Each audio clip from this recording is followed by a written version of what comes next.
मेरी ज़िंदगी का मकसद लोगों से प्यार करना और ज़रूरतमंदों की मदद करना है। मेरा मज़हब इंसानियत पसंदी है, जो दुनिया के हर मज़हब की बुनियाद है। जब मैं छोटा था तो मेरी माँ मुझे स्कूल के लिए 2 आने देती थीं, एक मेरे लिए और एक किसी पर खर्च करने के लिए। मैंने इंसानियत का सबक नबी करीम सल्लल्लाहु अलैहि वसल्लम से सीखा। लोग तालीम याफ्ता हो गए, लेकिन इंसान बनने में नाकाम हैं। मैंने कोई बाकायदा तालीम हासिल नहीं की।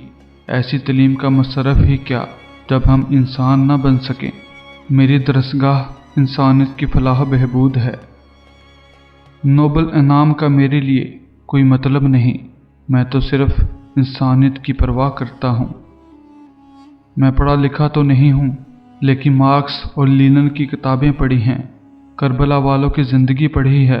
मैं तुम्हें बताता हूँ असल जंग किसकी है। असल जंग अमीर और गरीब की है, जालिम और मजलूम की है। मैं कुदरत और इंसानियत पर यकीन रखता हूँ, और मैं यहाँ आम पाकिस्तानी लोगों की खिदमत के लिए हूँ। ये एक अजीम बर्ताव है और मैं यहाँ मदद करने के लिए हूँ। कई सालों बाद भी ऐसे लोग हैं जो ये सवाल करते हैं कि मैंने एम्बुलेंस में ईसाइयों और हिंदुओं को क्यों उठाया, और मैं तब भी यही कह रहा हूँगा कि एम्बुलेंस तुमसे ज़्यादा मुस्लिम है। हम सिर्फ पाकिस्तान से अतियात लेते हैं, पाकिस्तानी खुले दिल से अतियात देते हैं। वो हज़ारों लाखों देते हैं और कोई रसीद भी तलब नहीं करते। वो सिर्फ आते हैं और देकर चले जाते हैं। हाली लफ्ज़ और लंबी इबादतें अल्लाह को राज़ी नहीं करती। उसे अपने अमल से अपना ईमान दिखाओ।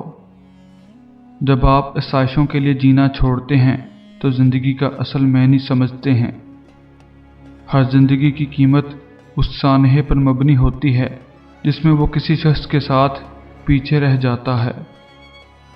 ख्वाहिशात के पीछे भागना हमारे अंदर हंगामा बर्पा करता है। मुक़द्दस किताब को अपनी रूह में खोलो, अपनी गोदों में नहीं। अपने दिल को खोलो और महलूके खुदा को देखो। उनकी हालत ज़ार में तुम्हें खुदा दिखाई देगा। ऐसे अफराद जो दुनिया को तब्दील करने पर यकीन रखते थे, या तो हालात की वजह से भूखे थे, या फिर उन्होंने अपनी मर्जी से महरूमी का इंतखाब किया था। अजीब शख्स था, इंसानियत की बात करता था। मैंने 4 असूल ज़िंदगी गुजारने के लिए अपनाए: सादा ज़िंदगी, वक्त की पाबंदी, मेहनत और एहतियात।